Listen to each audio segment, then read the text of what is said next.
Well, good morning. You know, this is a great day to see individuals come to Atlanta right after a special session, but that shows you that these individuals are interested in rural Georgia.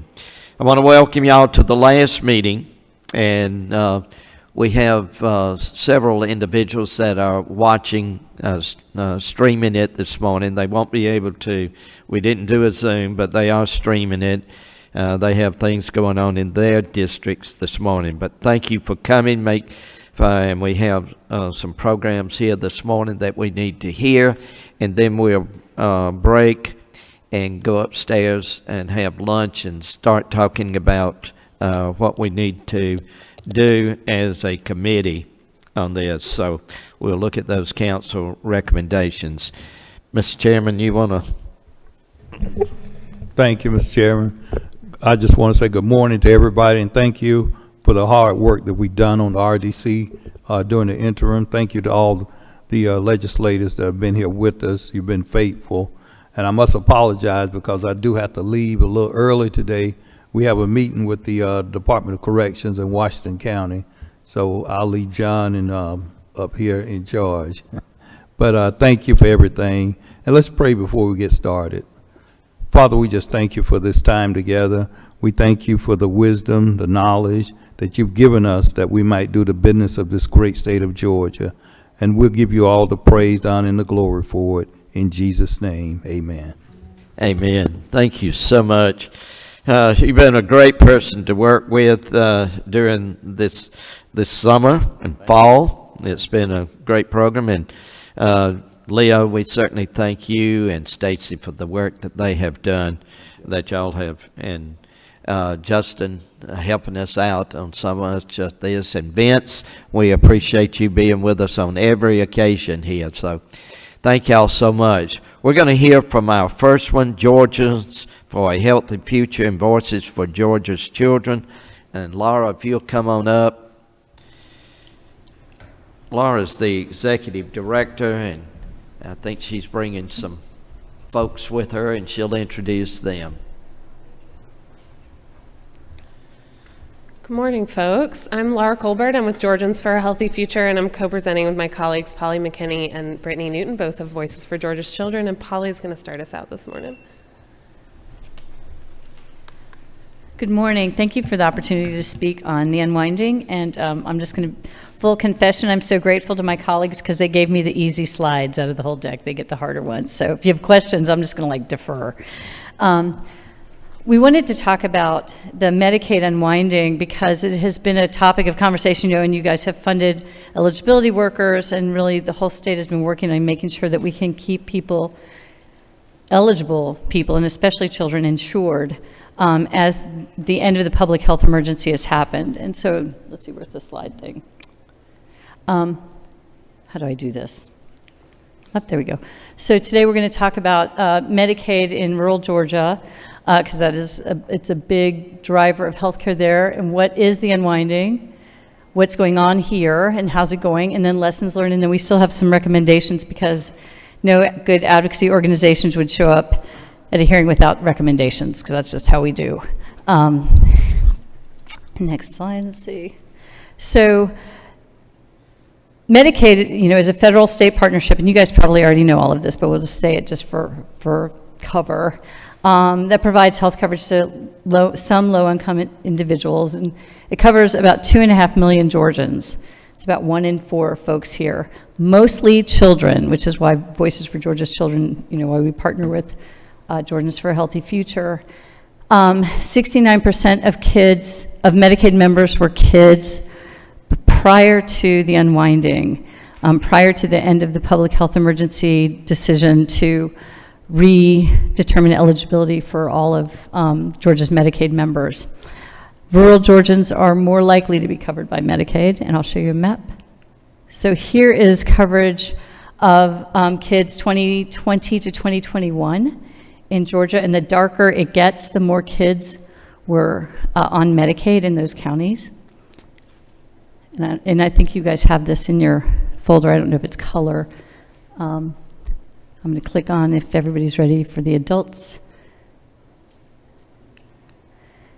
These are the adults. Again, the darker the blue, the more adults are covered. And because Georgia has not expanded its Medicaid fully yet, we still have, it goes up to about 21% of adults in the dark counties.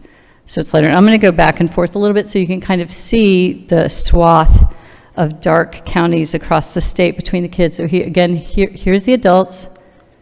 There are the kids. Adults. Kids. So I don't know how helpful that, but we have these slides available. And what is the unwinding? I know a lot of you already know this as well, but one of the COVID acts, the Family's First Coronavirus Response Act, came out and it said that the state could get fiscal relief by sending, and they would send extra Medicaid money to states, so if the match would be larger, and in exchange, the states would leave people who enrolled in who were on Medicaid and who enrolled in Medicaid during the pandemic, they would leave them on Medicaid. Then pandemic, and then in 2022, the feds lifted that protection and said that starting, it ended March 31st, so on April Fool's Day, it was no April Fool, we started redetermining Medicaid eligibility for all 2.5 million members. And that will run about 14 months. I think that's on my next slide. Yes, states have had 12 to 14 months to complete the unwinding process. And again, we started April Fool's Day 2023, and we should be finished around May 31st. And renewals and determinations have been staggered by the agency, by DCH and DFACS have been working on those determinations, and they take a hunk of people every month and redetermine, and there's a whole process that I will let my colleagues speak to more eloquently than I can. And with that, I'm going to hand the deck over to Brittany.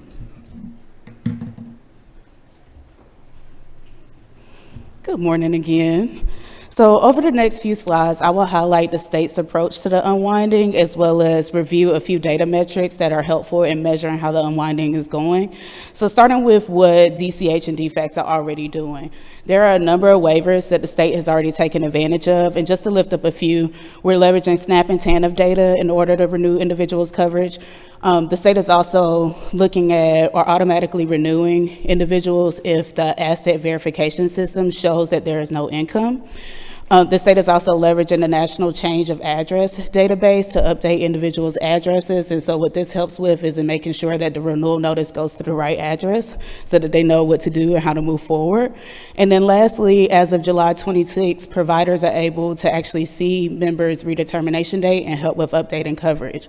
I do want to mention that there is one waiver here listed here in error, and that is the beneficiaries with low income renewal. That's not a waiver that the state has taken advantage of yet, but we'll speak to that a little bit more later. Also, in addition to the waivers, the state has launched the Stay Covered Georgia campaign. And so this campaign includes paid media and advertising. So you may have seen billboards on the highways, as well as partner provider toolkits, which outlines the unwinding process, as well as direct individuals of where to go to submit their necessary information. And care management organizations have been very active too in outreach, as well as coordinating with providers, making sure that everybody has the right information of where to direct their patients or clients or just anyone that they come in contact with throughout the unwinding process. The state has also launched a Trusted Voices program, and so this program leverages community partners and leaders and helps them to serve as trusted messengers throughout the unwinding. And there are also kiosks and libraries across the state, and these kiosks can be used to access Gateway, to update contact information, as well as upload necessary documents for the renewal process.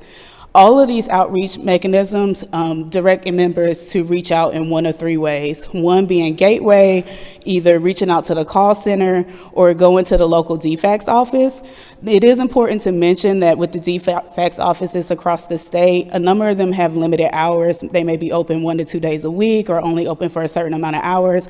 And to that end, it's important to schedule an appointment in order to go in. So what we're aiming for, we're about to start digging into the data, and I hope I don't bore you too much with all the bar charts, but there are a couple of metrics that is really important to pay attention to. The first being automatic renewals. Automatic renewals is the route that we want to go because this is the least burdensome route for individuals as far as submitting information. And what it does is allow the states to leverage existing data, such as that SNAP data, TANF data, Department of Labor, in order to figure out whether or not an individual is still eligible for coverage. The next number is procedural terminations, and what this is basically when the state doesn't have enough information to determine eligibility. Several factors might play into this, such as the individual not receiving their notice and not knowing what to do once they receive the notice, not necessarily understanding what it's saying or what type of information is necessary. At any rate, what happens is that the state doesn't have enough information to process or determine eligibility, and ultimately this person ends up losing coverage. That does not mean that that person is ineligible. A lot of times, people who lose coverage, the procedural route or due to missing information, they're still eligible for coverage. So looking at our automatic renewals over the course of the pandemic, we have our first month of data, which is June. We had over 128,000 renewals that were completed. Of those, only 39% of those renewals were processed automatically or using existing data sources. If we look at our current month of data, which is October, we had over 99,000 renewals completed. Only 31% of those renewals were completed using existing information. Again, this is a number that we want to be much, much higher than this. We've been averaging over the course of the pandemic about 33%, and if we look at other states in the Southeast region, those states are averaging around 45%. Moving into our terminations, again, we'll look at 2 months. So for the month of June, we had 95,000 individuals lose coverage. 93% of those individuals lost coverage due to missing information. And if we look at the current month, which is October, we had 65,000 individuals lose coverage, and 85% of those lost coverage due to missing information. So over the course of the pandemic, we've been averaging approximately 85%, and comparing that to other states in the Southeast region, other states are averaging around 83%. One final look at how we're doing, and this data is as of November 1st. The blue bar shows us how we're doing, is comparing total renewals versus auto renewals. So we have about 700,000 total renewals that have been completed, and less than 33% of those were completed automatically or using existing data. The red bar is comparing terminations. Those terminations are total terminations versus those that were terminated due to missing info. We have 389,000 terminations so far in the state, and 86% of those were terminated due to missing information. So the last few data highlights, the month of June is the only month in which we had data specific to children's renewals and terminations. And again, just as a reminder, in June we had 95,000 individuals lose coverage. 70% of those were children. So 7 out of 10 lost coverage in the month of June. Also, it's important to note that each month we have about an average, approximately 28% of renewals that haven't been processed or that are still pending. And the last thing that I'll mention is that, again, going back to that 389,000, how many individuals have lost coverage to date. Prior to the pandemic, we had an estimate from the Georgia Department of Audits and Accounts, estimating that 45,000 individuals would lose coverage within the 12 to 14 month period that we're doing the unwinding. Again, we're already at 389 and we're halfway through. So if we continue at this rate, we're going to exceed that estimate, as well as experience a pretty significant increase in uninsured children and adults in the state.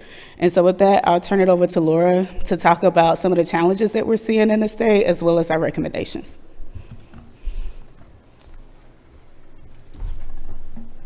Thank you, Brittany. So with all that data, that's obviously a lot of numbers, but we wanted to talk about who are these people? Who are these folks who are losing their coverage or most likely to lose their coverage? And relevant to this committee, most of those rural residents are much more likely to lose their Medicaid coverage, even though they may still be eligible as part of this process. Children are also, as we saw in that June data, very likely to be the vast majority of folks who are losing their coverage during the unwinding. This is especially true if they have moved during the pandemic, so they have a different address at which the state is trying to contact them.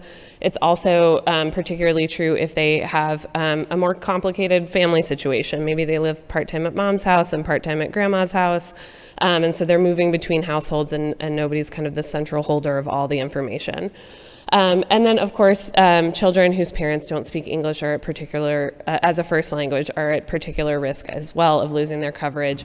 Again, because the notices that families are receiving are complicated, even if you do speak English, and even with like a master's or PhD, they can be very complicated to read. And so when you're, speaking with families who maybe have lower literacy rates, especially in English, that can be a very difficult process. And then also there are adults who are at higher risk of losing their coverage, those who passed their 19th birthday, so they've aged out of Medicaid since the beginning of the pandemic. Folks who have, women who have passed that 12-month postpartum period, they are very likely to become uninsured during this unwinding, as well as parents who may have been in that very low income parent category, but have maybe their income has maybe moved from 35% of the federal poverty line to 50 or 80%. Those folks are very likely to be losing their coverage as part of this process. One challenge that we have observed that we think it's really important for you all to know about is that express lane eligibility in Medicaid doesn't seem to be working as well as we would like. And so we think that's contributing to these very high rates of procedural terminations and low rates of auto renewals. You all were very wise, and the General Assembly in 2022 passed a bill that allowed state agencies to use Medicaid or to use SNAP eligibility information to assess a child's Medicaid eligibility. So we call that express lane eligibility. And what we have found during the unwinding is that express lane eligibility, families have to opt into it, so they have to take an action to benefit from it. In most other states that use express lane eligibility, families, it's the default option.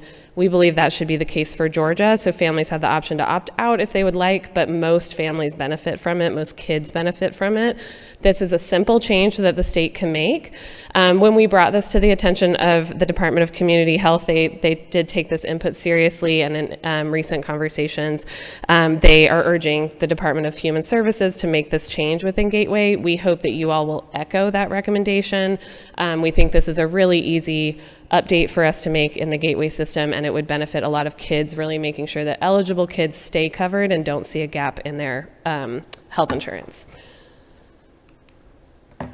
There are a number of other challenges. Some of them I will go through in more detail than others, so I'm not going to walk through every single one of them for the sake of time this morning.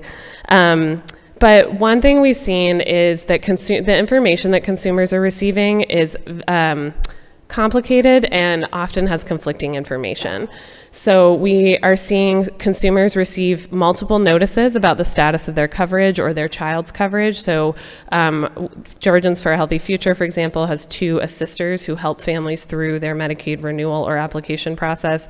We've seen a number of families get 2 different notices dated a couple days apart. One will say the child's coverage has been terminated. The other will say it's been renewed, no action is needed. The family is obviously confused about which is the actual case and how they should act or not act to ensure that their child stays covered.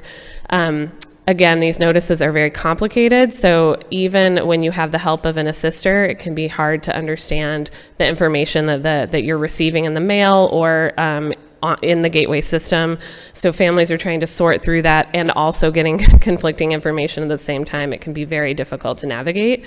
And then also in those notices, we're seeing different deadlines for verification documents. So when the state can't verify a family's income or other data, and they're trying to assess whether that child is still eligible for Medicaid, there's a due date about when the family has to submit those documents.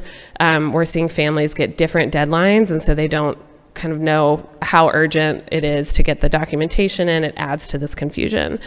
When families do go to find help, it can be very difficult to find. The DHS call center has been pretty backed up throughout this unwinding period. People will call, they'll select the options to go through the phone tree. They will be directed to the Medicaid, call center, or to an eligibility worker's voicemail. Those voicemail inboxes are often full. They can't leave a message. Even when they can leave a message regularly, they do not get phone calls back. So we know our eligibility workers are just really stretched thin, unable to get back to everybody they need to. Also, the county DFACS offices are incredibly understaffed. I know about a month ago, the Atlanta Journal-Constitution ran an article about the DeKalb County DFACS office, and that people have to show up and get in line at 5:30 or 6 a.m. to pull a number. If you're not in that DFACS office in the first hour of the day, you will not be seen that day, because that's how many people are there requesting help. We know that's not just the case in the DeKalb DFACS office. In rural counties, some of the DFACS offices are only open 1 day a week. So it's incredibly hard to get those appointments and to talk with somebody who knows what they're doing and can help a person. There are independent nonprofit organizations, like us. We've got enrollment assisters, but there isn't really a central place for Medicaid members to find who those nonprofits are, how to get in touch with those assisters. So we think that would be a really easy addition to the Gateway website itself. There are approved Gateway community partners. We think that a list could be made available to members so that they can kind of go find somebody in their community to help them through this process. So that's kind of the consumer information side of things. Again, we want the technology in the Gateway system to work first, but then when that either fails or when the state needs more information, the consumer should have the option or have the ability to get easy, transparent information that they can follow the steps so that they can retain their coverage, and that's just not happening given the current information that they're receiving. And then another big problem is that the data about renewals and coverage losses is not available by age. So the Department of Community Health very graciously puts up their monthly transparency report that they give to CMS. They publish that on their website each month for our benefit, and that has been incredibly helpful. We would love to see the addition of age-specific data to those monthly reports, so that we can tell, the proportion of kids who are losing coverage versus adults. June is currently the only month that we've seen that data for. It should be a relatively simple process. We know that that Medicaid has all the birthdays of their Medicaid members, so age should be a pretty simple calculation. I am not going to walk through all of these other challenges in detail, again, just out of respect for your time, but we did want to make sure that you have a record of some of the other challenges that we are seeing in the field. Again, we've collected this input both from enrollment assisters that we partner with. I also want to give credit to our partners over at the Georgia Legal Services Program, who've done an incredible job of kind of documenting all the challenges that their clients have seen during the Medicaid unwinding. What I do want to say about this list and the previous challenges we've mentioned is that these are not unique to the Medicaid unwinding. These are challenges we've seen in prior to the pandemic with Medicaid renewals. These challenges will continue after the unwinding, so we offer these challenges kind of as a roadmap to how can we improve this system, make sure members have the easiest time renewing and enrolling in the coverage they already qualify for, again, especially for kids, people with disabilities, seniors, those folks that we know really need that coverage to protect and improve their health. Before I get to recommendations, I'd just like to remind folks about what DFACS and DCH are already doing. So they have done some great planning ahead of the pandemic. They put in place several waivers already, and they have made it possible for providers to see when their patient renewal dates are coming up as well. But we think the state could go farther. So we think there are a number of things that would both help ease the administrative burden for the state as well as benefit families. And we've really tried to kind of prioritize these in ways to the ones that would make the biggest impact. So the first third and fourth are waivers that the state could get expedited through CMS and really help to get folks through the renewal process quicker with less work from the state. The first is to do auto renewals for, again, mostly children who are, data indicates that prior to the pandemic, they were living in a household with with income that's less than the poverty line. And they're not getting any new data returned. So if the state can't find new data about that family, we would assume that that child is still living under the poverty line, automatically re-enroll them in Medicaid without asking for additional documentation. We would also love to see pharmacies, community-based organizations, other providers designated as entities who can make presumptive eligibility determinations. We're going to call that PE, and I don't mean like gym class. So PE is essentially a very simple screener. It's not the full application for Medicaid, but it's a very simple, like 5 to 8 question screener that does a very good job of assessing if somebody is eligible for Medicaid. This would allow groups like pharmacies or the federally qualified health center in your county to be able to make an initial assessment of eligibility for somebody, go ahead and get them enrolled under presumptive eligibility, and then the state can come back later when there's a little more time, make sure and verify that that person is actually eligible for Medicaid. It just kind of speeds up the process and makes it easier for everybody. And you can also designate the state, so DFACS and the call center, as a presumptive eligibility entity as well. So those would be 2 waivers that are kind of related around presumptive eligibility. Again, making it easier for families to ensure they're enrolled, but also reducing the workload in the state. And then 2 other, I'm going to call them first steps. So again, we've identified a number of challenges during the unwinding that we think are important to improve both during and after the unwinding, but we know that will take time. So these are first steps that we think should be kind of time-sensitive matters for the agencies as well as the legislature. The first is updating that express lane eligibility, making sure that is the default option and not something people have to opt into.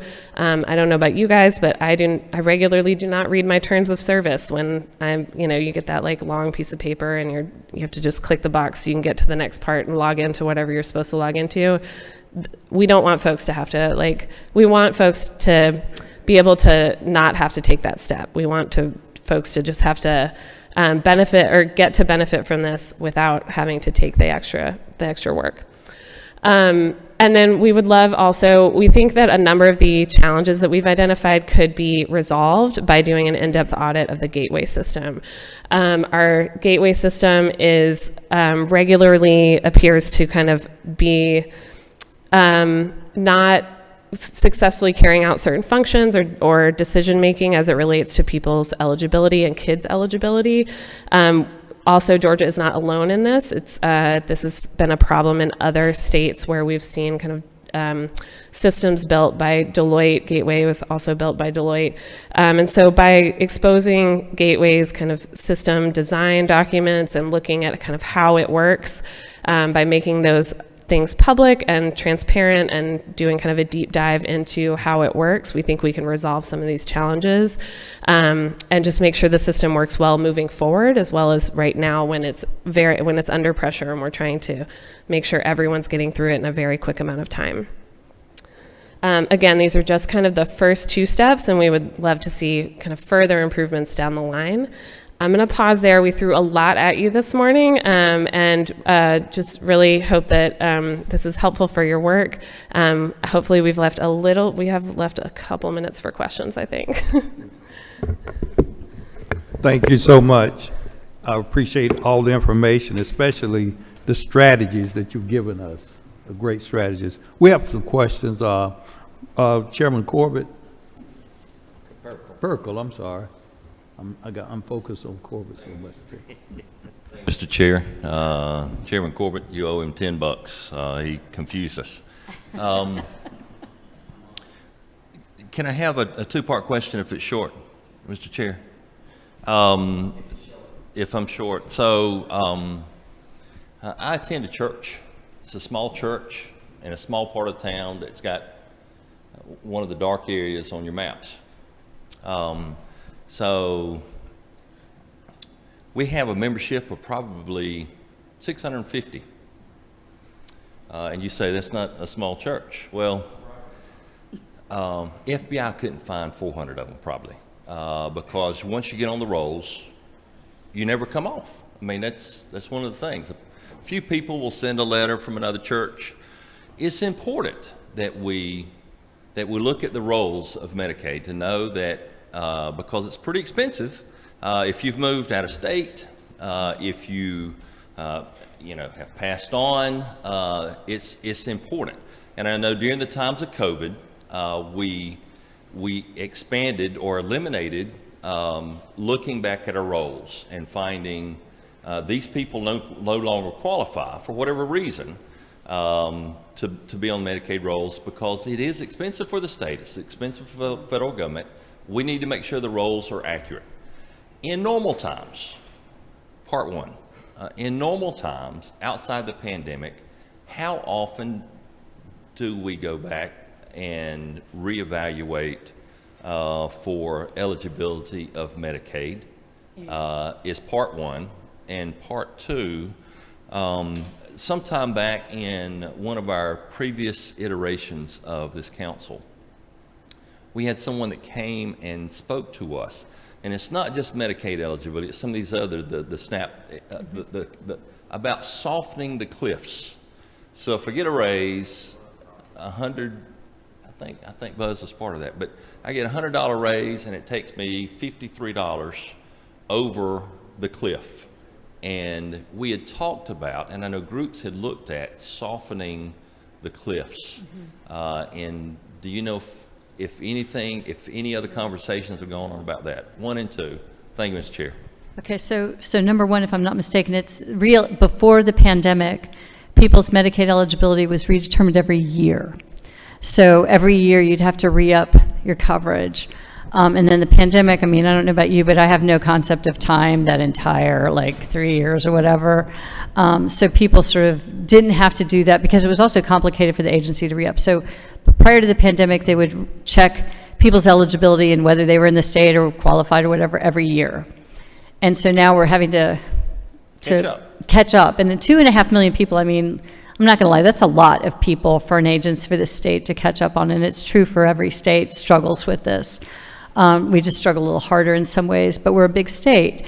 As far as the cliff, for kids, we have, Peach Care is part of Medicaid, and that is for sort of basically families who make a little too much to be on Medicaid, but not enough, or don't have coverage for their kids through their work or other places. So that's, as far as children are concerned, that initially, and Senator Isaacson had a lot to do with this, but initially was the sort of softening of the cliff for children's health insurance. So, and that is still part of this redetermination. So Medicaid and CHIP is kind of like Medicaid for lower income and CHIP for slightly higher income. As far as other things around the cliff, I don't know that there has been a lot. I think there's been SNAP, yeah, there's been some work around nutrition, the Supplemental Nutrition Assistance Program, SNAP, which used to be called food stamps, but now it's called SNAP, basically. So there's been some work around that, and Brittany can speak to that better than I can if you want to weigh in. So as you're coming, so if in normal times we evaluate annually, that's kind of what we're doing now. Is that not right? You're given 12 to 14 months? Except I think that we had a lot more people, who lost their jobs, who got on Medicaid during the pandemic. So it sort of surged. I think it surged by about 500,000 is what I believe DCH said last year. And so now it's redetermining who's employed, who's still around, all of that. But for us, because it's 68% of those members are children, in low-income homes. That's where, that's why Voices for Georgia's Children is really driven, because it's most of our Medicaid population is kids, and they're not an expensive part of the population because they're generally healthy, but they still need to stay healthy. Their well child visits and all of that stuff to be covered. So I don't know, but I'll let Brittany talk about the SNAP. The only thing I was going to add is just that one of the helpful things with Medicaid and renewing coverage on an annual basis, it does take into account for such as like seasonal employment, or sometimes parents will have overtime. By doing it on an annual basis, it leaves some cushion so that that doesn't necessarily impact our coverage. And there's some work going on in the state now to align SNAP in the same way. Currently, SNAP conducts renewals every 6 months, and they're looking at extending that to a year, because that would also help with providing some of the cushion for the cliff as well.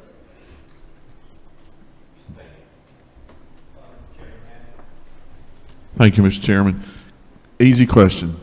So if somebody calls you and says, I don't have Medicaid, I've been kicked off, what number do you give them to call, or what email do you give them to email? Yeah, so if you'll look at your handout, there's a little blue box on the bottom right that has like the DHS number, and also the number of, I believe, Georgia Legal Services program. If you're in the Atlanta area, Atlanta Legal Aid are good folks to call. So we start there. Well, our enrollment assisters try to directly help them to resubmit their documents so that they can get re-enrolled. But if you do not have enrollment assisters on staff, those are some good places to start. And elephants are apparently weighing into this, I guess. Yeah, and that flow chart that you have, we designed to help people wherever they are on the transition, in their evaluation status, to give sort of a one-stop guide to who to call, depending what's happening to you, because we were finding that not only is the language of the renewal stuff complicated, and the phone, the voicemail's full and all of that stuff, but people actually, it is confusing about where you are in that whole trajectory, about how long you have to respond and what that looks like. So we built this little diagram as a tool that, and I think we shared it in an email, we can share again, that you can give to your constituents. It may be helpful. Anybody else? Thank you so much. We appreciate you. Thank you. Thank you all. Next. Who we got next, George? Property Center. Next, we'll have Georgia Heirs Property Center.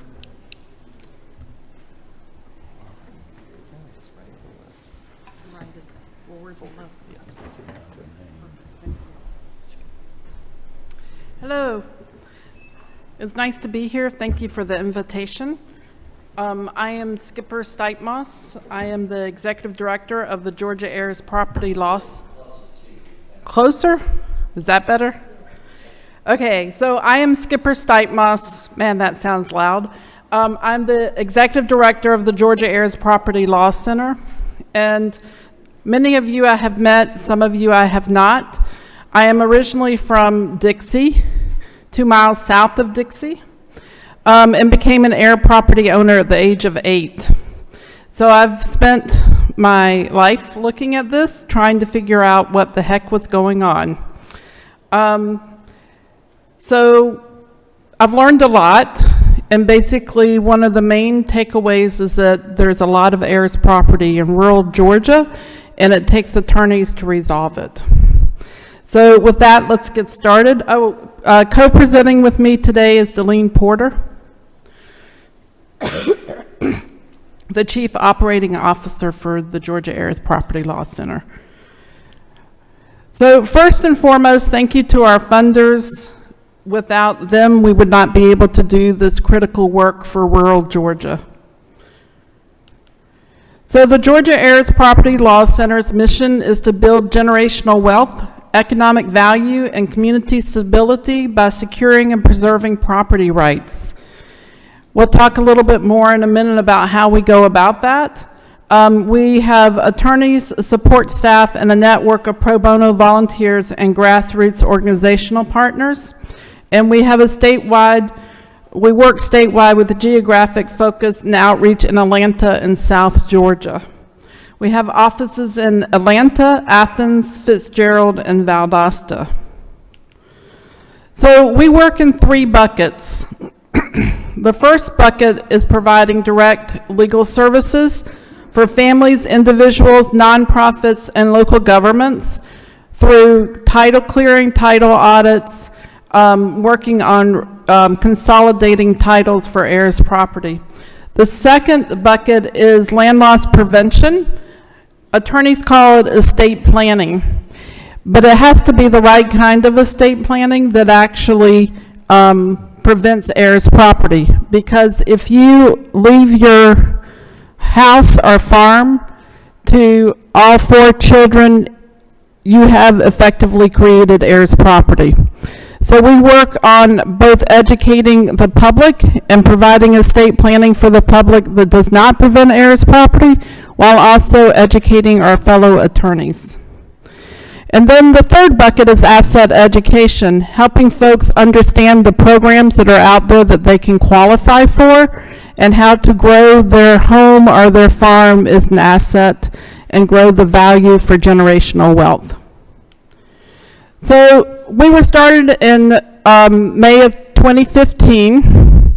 I resolved my own family farm heirs property in 2014 and realized that I now knew a lot about heirs property and the legal process for handling it. So I thought lots of people in rural Georgia need this. I did not realize how many people in rural Georgia needed it, or I might have paused a little bit longer.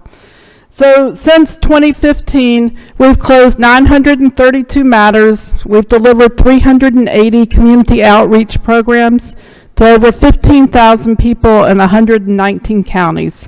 We currently have 178 legal open matters involving properties in 34 of Central and South Georgia, with a total tax appraised value of over $11 million. So here we are on the map. We have done programs called Landowners Academy, where we work with farmers on providing like a 6-week program for them to understand all the different programs through the USDA, and also work on clearing their title and writing estate plans. I recently did a presentation down in Swainsboro? Yeah, Swainsboro, and I asked a room full of farmers, how many of you have heirs property? There were probably about 40 people in the room, and of the 40, I would say about 90% raised their hand. Then I asked, how many of you have an estate plan? And 0 raised their hands. So the need is really great, and we're here to serve the state. So how much heirs property is in Georgia, and who does it impact? So in 2023, the Georgia Heirs Property Law Center partnered with NASA Develop Program. And let me tell you, when we got the email from NASA offering to partner with us, we thought it was spam.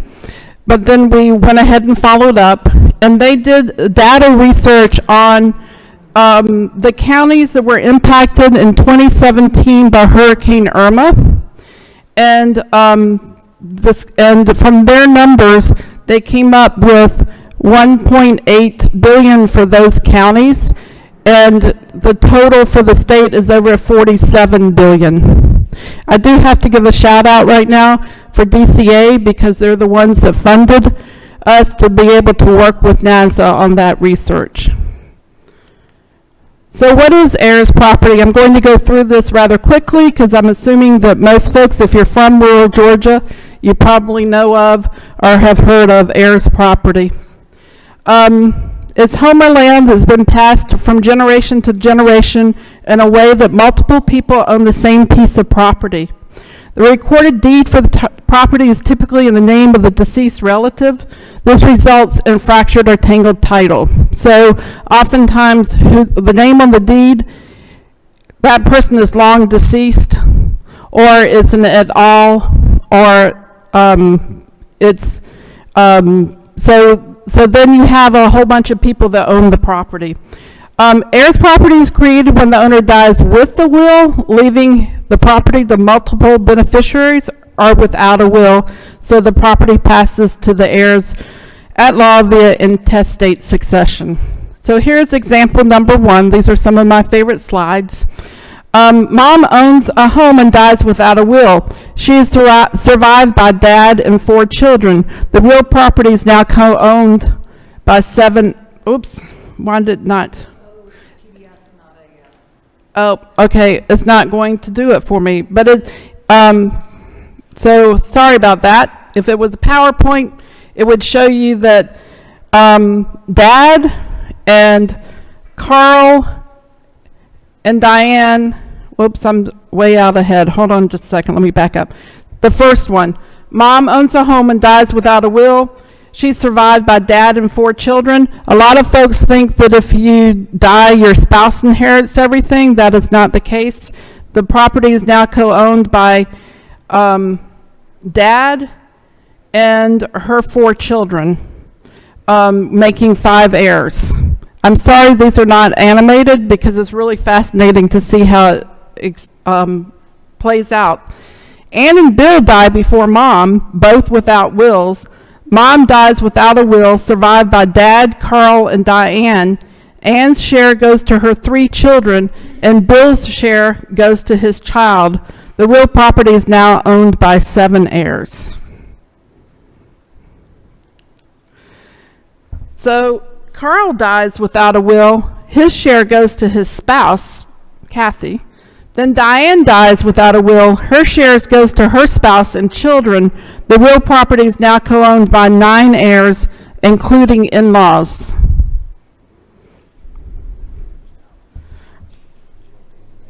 I think it's okay. I only have another slide or two, and I think most folks here probably know what heirs property is, to be honest. So 9 people end up owning the property. So here's example 2.2. Carl's wife remarries Earl. Kathy dies without a will. Her share, which she inherited from from Carl, goes to Earl. Then Earl dies without a will. His share, which he inherited from Kathy, goes to his children. The real property is now co-owned by 10 heirs, including in-laws and non-family members, because suddenly Ethan and Evan, who are step-grandchildren, end up with the property.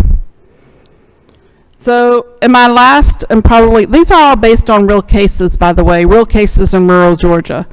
So the last one is that Dad had a love child named Gail, and it turns out that Dad... It's no longer showing. Oh, there it is. Okay, sorry.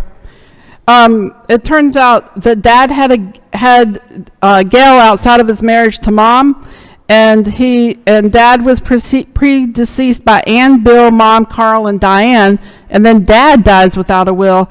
Dad's share goes to Ann's 3 children, Bill's child, Diane's children, and Gail. The real property is now owned by Dad's 7 heirs and Mom's 9 heirs. And Gail is one of Dad's heirs. So with that, I'm going to pass it on to Delene. Thank you. All right, so I am going to talk a little bit about the impact of heirs property on communities, especially following natural disasters. So usually the audiences that we present in front of are completely freaked out by the bubbles because they realize that that is their family. This is another one of those slides that also overwhelms folks. So essentially, what does it mean to own heirs property? Well, under state law, under Georgia law, owners of heirs property are considered tenants in common, which means that each heir has equal rights to and full use of possession of the property, which means technically you can't, lock your second cousin out of your house. You can't bar a branch of the family from walking onto the family farm. They all have equal rights to full use and access. Each heir is legally responsible for the taxes and other property-related expenses. So this is another sticking point where families always end up in an argument. Technically, they're all supposed to be splitting the costs of, let's say, the taxes, or if some major thing needs to be repaired on the home. Each heir may transfer their interest in the property to another heir or an outsider. We see this happening, to good effect, where we have heirs quitclaim their interest to our client to consolidate it into one person's name, but sometimes transferring, a developer or somebody who's trying to put together a large tract of land for timber will find a long lost relative in Chicago and will give them $1,000 to quitclaim their marginal interest in a property over, and now the family owns the co-owns the property with somebody who might not share their interests. Each heir may also seek a partition of the property. This is especially puts people in a vulnerable position if they could become evicted from their home. And then each heir must agree to any major decisions about the property. And this really factors in when you're trying to qualify a low-income family member for a home repair program, or a natural disaster has occurred and suddenly you would need, 30 people to sign off on the ability to qualify for restoration projects. So this doesn't just impact the individual or the family that owns this heirs property, it really impacts all of our communities. So heirs property, especially after a natural disaster, often becomes abandoned. It becomes blighted properties, which reduces the county's tax base. As you're driving around your communities, whether it's urban or rural, and you see a home that's starting to fall in on itself, chances are it's probably heirs property. It's not necessarily that the family doesn't want to do anything about it, it's that they literally can't. They can't go to a bank and get a loan to repair it. They can't qualify for a home repair program. Same with forests and ag land, if you see that sitting fallow. The status obviously makes it difficult for cities, local governments to enforce code ordinances and collect those property taxes. It's a contributing factor to the decrease in owner-occupied homes and farms. It hinders efforts to increase affordable housing and family stability. I mean, there's nothing more affordable than the house you already have, but if it's falling down around you, you're probably going to be forced onto a already limited rental market. And then communities lose funding for revitalization efforts. We've seen this with CDBG dollars trying to pull down from HUD, where a community thought they were going to fix up an entire neighborhood of houses, and then they come to find that they're all heirs property, and therefore they don't qualify. Impact for workforce housing, again, clear title or marketable title, those homes can participate in CDBG programs and disaster recovery, which is what we're doing in partnership with DCA. And then if a large percentage of homeowners have title issues, oftentimes local governments and then the state of Georgia as a whole is unable to pull down and utilize federally designated funds. Overall revitalization efforts are blocked and hindered by these title issues. So funding for attorneys is typically something that people don't want to do. However, cleaning up heirs property is possible, but it does require expertise of attorneys who are involved in a very niche area of law. And of course, there are very few attorneys in rural Georgia. I think 70% of the attorneys are in Atlanta, and there are at least 6 counties that don't have a single attorney. Or if they do, they'd probably be conflicted of interest out if they sit on the bank board or they're the county attorney. So the expertise and efficiency that the center has developed since 2015 has allowed our attorneys quite a bit of success in clearing heirs property. Again, Skipper mentioned earlier, we've handled and closed over 209 title clearing matters, and we've been able to unlock $8.89 million in frozen equity. And again, this is, improving Georgia's economy through property rights, helping families unlock what they already have. So here's a couple of client stories. These are all from rural Georgia. The first one, we've changed all of their names to protect their anonymity, but the first one's from Wilcox County. And again, this client was living in a home that was really shouldn't have been occupied. And she was able to eventually qualify for a home repair program because we were able to do some really impressive work within the courts and have her virtually adopted by her deceased parents, who she knew as her parents, but turned out were technically her aunt and uncle. The second client, again, was raised on his family home place, but his parents passed away, and then he was brought up by his older sisters. And then because it was heirs property, he had been unable to qualify for any home assistance programs after Hurricane Irma.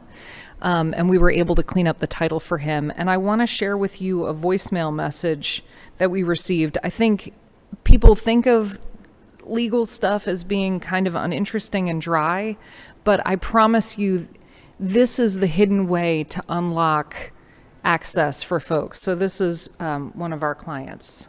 Good morning, Mr. McNair. This is Mr. Wilson in Albany, Georgia, and I'm just calling to thank you. Thank you so much. If people don't call, and they're going to come look at my house, I just called to thank you, Mr. McNair. I just called to thank you. Thanks. That always tears me up. That was a voicemail left for one of our staff attorneys. Again, homes may present from the street like they are habitable because the residents don't want the house to be condemned or they don't want to be forced to move out, but quite often behind that front door there are serious issues that the state is interested in helping fix, but without clear title the programs can't be accessed.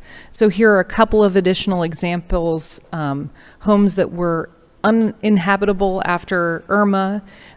We've been working on Hurricane Irma homes, and we've just started working on Hurricane Michael homes. And again, the goal is helping rural communities access federally designated dollars that they should have access to, but they really need clear title to access. And then here are a couple of ag examples as well. The same thing applies for ag and timberland. We've been able to help families clean up the title so that they could manage timber on their farm, which then helped them pay for the farm costs. Clearing up title so that a farm can take advantage of a conservation easement program. And then the last one, securing the right for an heir to buy out 40% of the interest that had actually been accumulated by a non-family member or a developer so that it could remain a family farm in South Georgia. And here's a little bit of impact by the numbers. This focuses on the center's work with the Department of Community Affairs. So Hurricanes Irma and the tornadoes that went through in 2017, Hurricane Michael, and then just for reference, Hurricane Idalia, which we've just gotten into. So to highlight here, Hurricane Irma, when we began working with the Department of Community Affairs, they were implementing home repair programs on the ground in Brunswick, Kingsland, and Albany/Dougherty County. And the case managers on the ground immediately ran into title issues. It was going to be a problem for them to actually access these federally designated dollars for these families. So we had found that at least 63% of the cases that the case managers asked us to look at were heirs property. And so we've been working diligently to clear up the titles, and we've been able to clear 14, and we have 6 more that we're continuing to work on. Hurricane Michael, we shifted our process slightly so that now the case managers who are working across Southwest and South Georgia, they let us run a title search on all of the applicants so that we know on the front end if somebody has heirs property. So it appears to have dropped our percentage down to 32% of the cases referred. But I would say that this is a more accurate view of probably heirs property impacting low-income residents in your community is much higher than you would think it is. And then we put up Hurricane Idalia, just to sort of point out that, again, we've gotten the federal designation, but Georgia hasn't received funds quite yet. But again, in the area impacted by this hurricane, the NASA develop data that we pulled said we were looking at 12 counties in that southern region, and they had estimated 1.8 billion in probable heirs property. So that's a lot of damage that they'll need clear title to really work on. The center has an impressive return on investment.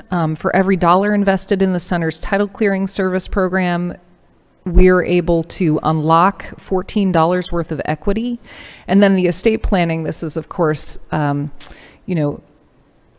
advanced, really pays off. Every dollar invested in our estate planning services results in $24 of protected equity. So when we began talking with the Department of Community Affairs and others on our advisory committee, the Department of Agriculture and the Georgia Forestry Commission, all three of those state agencies had expressed the need to be able to really fulfill their mission. They weren't able to get to families in Georgia who had heirs property. So we began talking with them about potential statewide program to do this work. And so specifically, we have proposed a $300,000 state appropriation that would fall underneath the umbrella of the Georgia Department of Community Affairs to focus on clearing 40 titles. And this would leverage about $600,000 in private funds that the center can help leverage in. And the goal is that a $300,000 investment by the state would then help unlock $12.66 million in equity for the state. So this is an issue that doesn't just affect an individual's family's ability to build and create generational wealth, but it really becomes an issue for a community that's looking at blight, looking at its tax base, and looking at its workforce housing stock. So, questions? We do have questions. Chairman Perkle. Thank you, Mr. Chairman. So I've been through the heirs property, and I know it is difficult. The attorneys seem to love it, and therein lies my question. So, if I'm an attorney in Rochelle, and someone is looking to clear a title, and they get state funding to help, would I see that? So I'm struggling for clients as it is if I'm an attorney in Rochelle. It's not a big population base.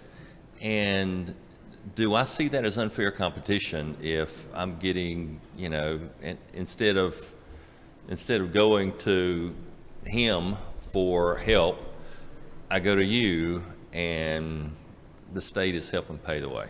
Right. So I'll start, and then I probably should have made this clearer. So the center's clients are low income. So these are not individuals who would be able to pay for these services any other way. In addition, to do this work efficiently, our staff attorneys have had to develop tactics that run the gamut between the probate court and the superior court and could move into litigation. So we haven't had many attorneys want to take these cases. What we have had is attorneys calling and wanting us to help them, which we do.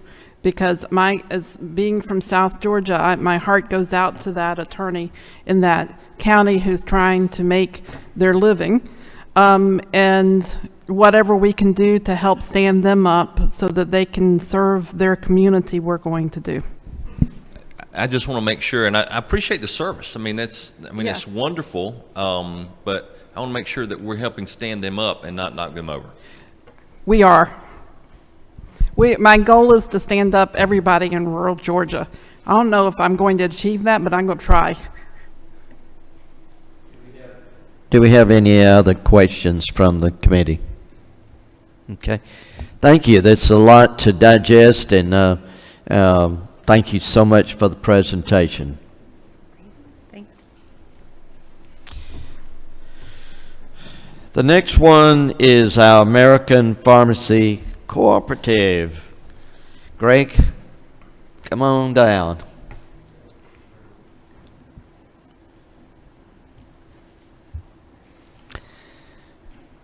I'm glad we worked out your schedule.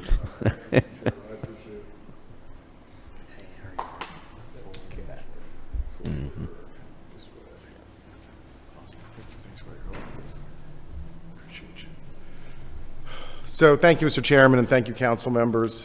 Thrilled to be here today. Going to be talking a little bit about community pharmacy, a little bit about pharmacy benefit managers. I will say my takeaway from last presentation is this state doesn't have enough attorneys. And I'm an attorney myself, so I think we can all agree on that. We need more. No, I'm kidding. Sorry, too far, too early. So again, Greg Reibold with American Pharmacy Cooperative, and we represent independent pharmacists in the state of Georgia, as well as many other states. We work closely with the Georgia Pharmacy Association and with the Academy of Independent Pharmacy. APCI has a little over 200 independent pharmacies throughout Georgia, and most of them are, or I would say the majority of them, we find are in rural areas of the state. And I think, you know, something that a lot of folks probably already knew, but certainly the pandemic, it made even clearer, is that community pharmacists are in many ways part of the fabric of rural Georgia. And so when other providers closed, what we found, in fact, was that the community pharmacies stayed open. Independent pharmacies in particular, certainly chain pharmacies as well. But again, there were provider groups that were shut down, there were clinic groups that were shut down, and independent pharmacies' doors were open. And they were open, of course, to fill prescriptions, but also to do COVID testing and other types of testing. They were granted sort of expanded authorities during that period under the federal PrEP Act, and they rose to the occasion.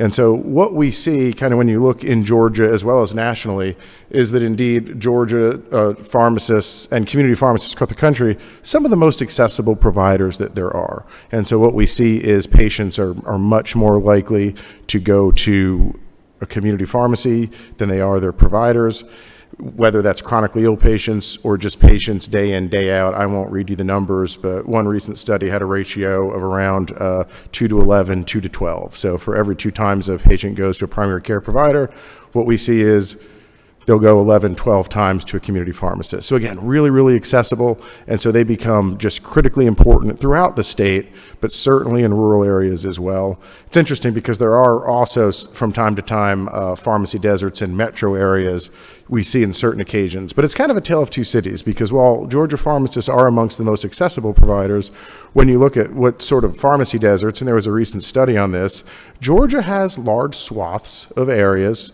throughout the state, particularly concentrated in rural areas, where guess what? There are pharmacy deserts. Now, some of them are more extreme than others, and this study sort of constitutes a pharmacy desert is within 10 or more miles to get to a pharmacy.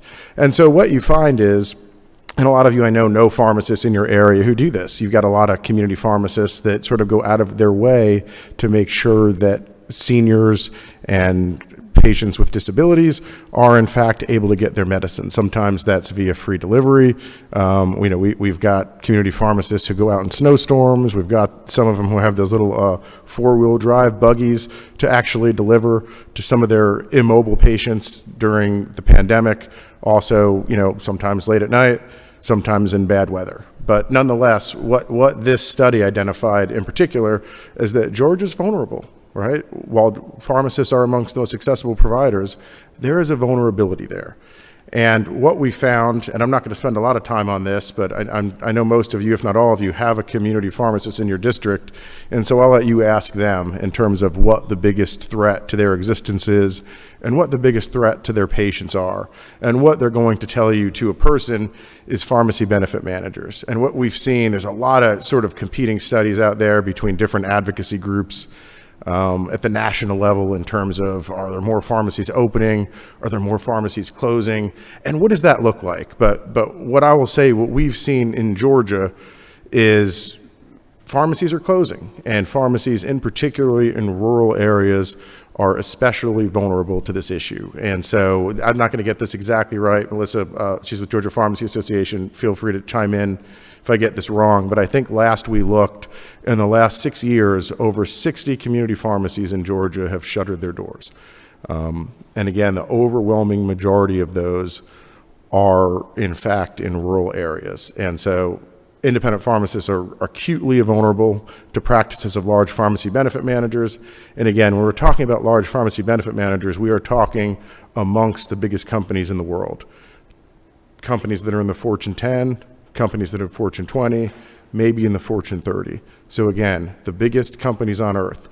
And what we find is, they continue to engage in a variety of practices. But the practices certainly hurt community pharmacists, but they don't just hurt community pharmacists. And so they impact patients and they impact payers. And when I say payers, that could be the state. It could be state Medicaid program. It could be state health benefit plan. It could be employers. There's a variety of different payers, counties, cities, and we see lots of negative impact in that regard as well. We'll talk a little bit about Georgia because there's some neat things here, right? You all, this body in particular, I would say, has gone above and beyond to try to rein in pharmacy benefit manager practices and passed a lot of really, frankly, nation-leading stuff. In 2015, the Audit Bill of Rights was strengthened, and one of the first MAC pricing laws in the country was passed. In 2017, the Pharmacy Patient Protection Act was passed, I want to say unanimously by this body. First in the nation law, looking to rein in acutely aggressive bad practices of pharmacy benefit managers. In 2019, Georgia, this body, passed the first steering law in the country, and then strengthened it in 2020. And they've also done, extensive work to help protect community pharmacists, in particular in Medicaid managed care. And so first and foremost, I'd say thank you. Thank you for that work, and it has made a difference, and frankly, it has kept doors open. Now, practically speaking, in terms of enforcement and success in that regard, it's a mixed bag. A lot of its legislation continues to be model legislation throughout the country. This is one from the Economic Liberties Project that was released this year, and they're still pointing to Georgia's steering law as a model for the nation. And Economic Liberties Project, they're acutely looking after sort of anti-competitive practices, monopolistic practices, and how to stop that. But what we see is PBMs kind of continue to roll and continue to engage in these practices. They evolve. And so sort of as the sun rises, there are new practices and new angles that they look to try to sort of get around these things. But by and large, if I was grading Georgia's code section, I'd say probably an A, right? Again, amongst the strongest in the country. Enforcement, that grade would look a lot worse. And there's a variety of reasons for that. Happy to talk about that. I don't know that this is the time or place, but enforcement continues to be a challenge. And we've seen other states significantly outpace the state of Georgia when it comes to actually holding PBMs accountable when they are violating those laws. At the national level, a lot has changed, right? And what I mean by that is, it's a different time. When you all were talking about PBMs in 2017 and 2020, in certain ways, Georgia was one of the only states talking about PBMs, one of the only states talking about their practices. You were kind of regulating PBMs when regulating PBMs wasn't cool, I would say. And what we see now is just massive activity. Multiple states every year are looking to rein in PBM practices. And those laws are evolving and they're getting more aggressive, more aggressive. The federal level right now, there's over 50 bills. I want to say I think there's actually over 60 bills at the federal level looking to rein in PBM practices. There was a bill that passed the U.S. Congress, the House, yesterday on the floor that's looks to address things like Medicaid managed care practices, spread pricing. And so this is a hot topic. The FTC is looking into it. They're doing a 6-piece study of the 6 largest PBMs, and they're looking at a lot of the practices that this state has done their best to stop. Things like patient steering, things like underwater reimbursements, brand mandates, rebate games. And so again, at the federal level and across the country, what we're seeing is this is probably the hottest issue in healthcare, and for good reason, because PBM practices touch the lives of ultimately every American in some way or another, whether they're on medication, whether they have a relative that's on medication. What we see is this is an issue that is impacting lives. And pharmacists are kind of, I always say, again, use this word again, like sort of the original in terms of sounding the alarm bells. And if I asked you all for a show of hands of how many years back you heard your community pharmacist talking about PBMs, I'm going to get you've been hearing it, and I'm going to bet you've been hearing it for a while. But what we see is that's changing as well, right? So what we find is now there are physician groups, and they've been great allies here in Georgia, as a matter of fact. Oncologists, the Medical Association have seen how PBM practices are impacting their patients. But on top of that, now at the national level, we're starting to see employer groups that are looking to say, hey, wait a minute. You know, for a long time, we've been drinking the Kool-Aid, but now they're starting to advocate for reform. And so, again, the landscape is just very, very different from where it was even 3-4 years ago in terms of progress on the issue. And I wanted to bring this, but on my bookcase at home, I've got a VHS cassette, and it says PBMs 101. And that's how long community pharmacists have been kind of warning about pharmacy benefit manager practices. This is a VHS. So this thing's probably going back to like 2002, 2001, maybe 2000. And this body has acted, again, more aggressively and more comprehensively and faster than almost any other state in the country. There's a few who are kind of right there with us. You got your Arkansas, you got your Louisianas. But for the most part, this body has really led. But what you had to go on is changing. And so forever, you know, community pharmacists, again, canary in the coal mine, right? They're behind the counter. They're seeing patients getting forced to more expensive brand name drugs. They're seeing patients, sick patients, getting steered away from their pharmacy. But a lot of that was anecdotal, right? A lot of it was what they saw from behind the counter. And so, you know, or it was myopic. They'd give you specific examples, or I'd be up here 3-4 years ago with examples of what does steering look like behind a counter? What does it look like when a cancer patient walks into a pharmacy to get their drug, and at the point of sale, that claim is rejected? And it says, call this 800 number, must use PBM specialty pharmacy, or must use PBM mail order. And so y'all have seen those examples. But what's changing now is access to data and studies. And so what community pharmacists have been saying for years, let's say at least since the 2010s in this body, probably before that, all of a sudden there's data to tell the story. And that's always difficult, right? Because, you know, again, fabric of the community pharmacists, one of the most trusted professions, and you all know that. And so when you go visit those pharmacies and they show you those things, it matters. And it resonated with you. But what the PBMs have been really good at is they hold the data, typically, right? And so they can come in and they can say, oh my God, the sky is falling. In 2020, I don't want to get this wrong, but they were running around the Capitol saying that it was going to cost the state billions of dollars. I think it was like, I don't want to get it wrong, but there were literally communications about how this was going to cost billions and billions of dollars. The sky was going to fall. Premiums were going to rise. This was unsustainable. And of course, that hasn't borne out, right? But there are a lot of folks who, again, if you're not holding the data, what do you do? And so that's always been an issue in regulating pharmacy benefit managers, because community pharmacists know what they see. Oncology groups know what they see, and they have that perspective from behind the counter. But in terms of broader numbers, that's always been kind of a difficult thing to get at. But we're at a time now where Medical Advisory Committee for Medicare, Medicare Payment Advisory Commission, the Office of Inspector General, the FTC, 3 Access Advisors, which we're going to go through a little bit, which is sort of a sort of preeminent drug pricing analysis firm that's working with state Medicaid agencies and states and groups all over the country on this stuff. So it is a different time, because for the first time, community pharmacist advocates, community pharmacy can get up and we can tell our story. And I'm going to let the community pharmacists tell that story when you go back home and you visit your community pharmacist and you ask what they're seeing. They can tell that story better than I can. But now the data tells the story. And what it does is that data bolsters what community pharmacists and other provider groups have been saying for years. And I think it bolsters and redeems the action that this body has taken. And we're going to go through this fairly quickly. I'm going to pull out my phone so I don't go over on time. But one of the messages that you hear a lot from PBMs is, we don't set drug prices. We don't set them. It's the drug manufacturer that sets them. And every year, list prices continue to rise. And this study did something really, really interesting. It took a specific look, amongst other things, at generic drugs. And what it found is generic drugs were deflating. So generic drug prices were going down. And during this 30-month period, generic drug prices went down about 8.7%. So let's call it 9%. During that period, where drug prices went down 9%, one of the largest PBMs, on behalf of one of the largest insurers in the nation, raised prices at the counter for patients 51%. So you got a 60% swing, right? So again, this isn't drug manufacturers setting prices here we're talking about, right? We're talking about drug prices that are deflating. And during that same period, drug prices rose. And you got about a 60% gap. This is the story that the data tells. This study also uncovered something I would say equally disturbing.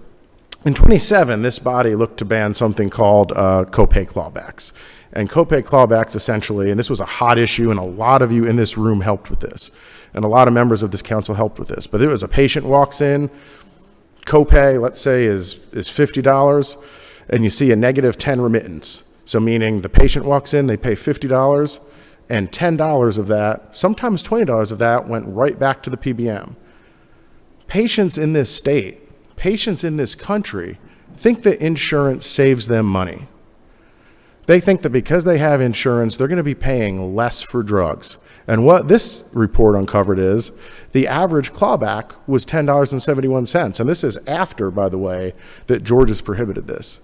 And so senior walks in, they pay their copay, they pay their deductible. The average clawback was 10. Now there's a lot that are a lot higher than that, but when it averages out, it was $10 a claim. Right? So again, this is an example of not PBMs lowering prices, not PBMs looking after patients, PBMs raising prices explicitly for patients at the counter.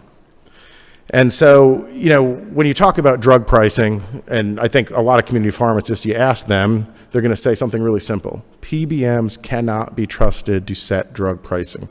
There are indexes that are out there. One is the National Average Drug Acquisition Costs. Pharmacies report into CMS what their acquisition costs are for drugs. This is published, and this is publicly available data. And this study just did kind of something really simple. They said, hey, if you took the pen out of the PBM's hand, they weren't setting prices, and you just went by the National Average Drug Acquisition Cost, the NADAC benchmark, plus paying community pharmacists $10 dispensing fee, what would have happened? Over $18 billion in savings in 1 year by taking the pen out of the hand of the pharmacy benefits manager. Simple. And again, the data tells the story on this. Now that's sort of, I would say, big picture, broad, and we're going to drill down a little bit with another recent study, and this study came out just this year, as a matter of fact. And this study identified generic drugs where there was no NADAC change. And so what I mean by that is the average acquisition cost for the drug for pharmacies did not change. The price was stable, absolutely stable. And despite that, what this is identifying is differences in prices. And so some of these drugs, if you look kind of towards the bottom here, and I apologize, I'm getting old, but you've got some of these drugs, 117 different price points. 117 different price points, what PBM set at the counter. And they unequivocally found that it was the PBM setting that price. So the drug price didn't change. Generic drug prices are going down. Some would say rock bottom deflation is what we've seen with generic drug prices, which is a little bit opposite to what we see in the world generally. But this is the variability in drug prices. The PBMs are literally making the drug prices up. And to drill down on that a little bit further, these are those same list of drugs. And if you see the yellow line there, that's the NADAC. That's the NADAC. And this is the price range. And so we see one drug here with a NADAC of $3.18. The PBM's charged as high as $300, significantly more than $300 as a matter of fact. Another one, the NADAC was $1.70 all year. Didn't change all year. The price is stable. But here we have as high as $200. And the other one, 79 cents. PBMs charge patients at the counter over $200 for that drug. The system is broken. The system is broken. And this isn't hurting pharmacies alone, right? These are patients that their deductibles are based off of this, their cost shares are based off of this, and the prices are just made up. And if you try to get at those prices, what are they saying? Y'all have heard it. Y'all have heard it in your offices. Y'all have heard it in committee meetings. These are trade secreted methodologies. This is proprietary stuff. We can't share how we make these drug prices. And they probably tell them the truth. They probably can't share it because they're literally making it up, right? This is rabbit out of the hat stuff here. You've got ranges from less than $1 to over $300 for the same drug. And this one's particularly fun. We've already drilled down a little bit. We're down a little bit more. And so this is looking at one drug, one pharmacy, on the same day, same manufacturer, and the same PBM processing the claim. And you've got 5 different prices from the same PBM. Again, same day, I'm being redundant, but it's crazy. The range from $9.30 to $96 for the same darn drug on the same day with the same PBM. Utterly indefensible. But this is what large PBMs are doing every single day in the state of Georgia, across the country. Another thing that the study found, which is, I would say, maybe the most disturbing thing, I don't know, because you could argue this is a greatest hits list, but what they found is drug prices were highest when the patient had cost share, when the patient had copay. So when a patient has to walk in and pay a deductible, or they've got a cost share that they have to pay, the PBM set the drug price higher than when the PBM was covering the full price of the drug. I don't know what else to say beyond that, right? But obviously really, really disturbing stuff and worthy of further scrutiny. But that's a problem. And all of these things point to indiscriminate pricing, made up pricing, but maybe it's not so made up because somehow it works out that who does this made up pricing benefit? Benefits the PBM. When they've got to pay out of pocket, all of a sudden the drug price is low. But when the patient has to fork over their hard-earned money, what do we see? Drug price is high. And so this was a different study. It's a little bit of an aberration, but I think it was really interesting. This was looking at Oregon, and it was looking at a particular drug, and it's an MS drug. And what it found was massive overpayment in the Oregon Medicaid managed care program. And then it looked at what pharmacies are filling it. And what it found is, and this again, it's an Oregon study based on Oregon pharmacies, and it found that this massively marked up drug wasn't filled at one community pharmacy or one small chain pharmacy for which they had data. So who's filling that drug? I can tell you my guess, and it's a PBM pharmacy, a pharmacy that's affiliated, owned by a pharmacy benefit manager. That's going to be my guess. But if you look at this map, and this was an Oregon study, it identifies that the same drug in the state of Georgia with a NADAC of $220. This is 2021, by the way. This is after we passed our steering law. Same drug. We also prohibited spread pricing. But same drug in Georgia, 2021, the PBMs were charging an average of $3,966 when the NADAC was $220. This is state taxpayer money.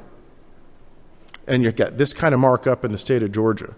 And we're going to be doing a little digging on this because I'll tell you what, these weren't filled by Academy of Independent Pharmacy members is my bet.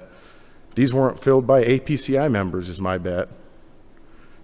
My bet is these were filled by pharmacies that are affiliated with the PBM, which is why you have these massive markups. But when you have a markup like that, I guess my posit would be that it sort of begs answers to questions. And despite all of the work that this body has done, the game rolls on. And here we go, right? And there's a number of other drugs. I've talked to an oncologist recently who says they continue to see steering of certain cancer drugs, capectabine, if I'm pronouncing that right, as well as many others. So again, cancer patient walks into the clinic, they get diagnosed with cancer. The oncologist has the drug on their shelf, they go to dispense it, nope, can't. You got to use a PBM mail order pharmacy. How long does that take?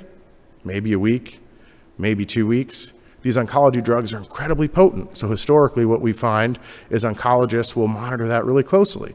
Sometimes adjust the dosage really, really closely. The patient waits 2 weeks and they get a 30-day fill, and then they've got to adjust that dosage again. What happens? You're waiting another week? Maybe you're waiting another 2 weeks? Who knows? But again, this was a little gem. This was an Oregon report, but it highlighted the price paid in Georgia. And so again, I think from that perspective, certainly questions to answer there. This is a landmark study. I'm going to move really quickly here, but this was a landmark study by MedPAC. And this, again, starts to zoom out, and what it finds is average cost shares, if you look at this product D, 156% of the net cost of the drug. So that means for these asthma drugs, the average patient cost share is 156% more than the net cost of the drug. It went as high as 184% here. So again, you've got PBMs making money off of patients. Now, this is my favorite part of the study. I think it's fantastic. I think it's fascinating. But what this study found is vertical integration isn't saving money, it's making money. How many times when you all were passing the steering law in Georgia, do PBMs come and say, well, hey, we fill it for less. We fill it for cheaper. This is going to cost money. Well, in fact, what this found is that more often than not, PBMs paid themselves more than they paid non-affiliated pharmacies. And in 71% of cases, costs were higher when it was a vertically integrated plan filled at a vertically integrated pharmacy. And so just completely busts and shatters the myth that's been perpetrated in this building as well as throughout the country. Self-interested transactions, conflict of interest, and steering don't save money, they cost it. And this gets you into the rebate game. And this also unveils that. And it found $62.7 billion in discounts that PBMs negotiated that were not passed back to patients. They were not passed back to patients in any way, shape, or form. Federal law contemplates patients getting the benefit of the discount, and somehow they've been able to finagle with the rules, and what we have here is drug prices being inflated, patients paying higher prices, and the PBMs or their affiliated insurers pocketing the discount. Should not be able to stand. And when you get into the commercial market or another market and PBMs say, well, wait a minute, we pass all the rebates back to the employer. We pass all the rebates back to the plan. We pass all the rebates back to the payer. This is a real PBM contract, and essentially it has a really good definition of rebate, but then it excludes out specialty rebates.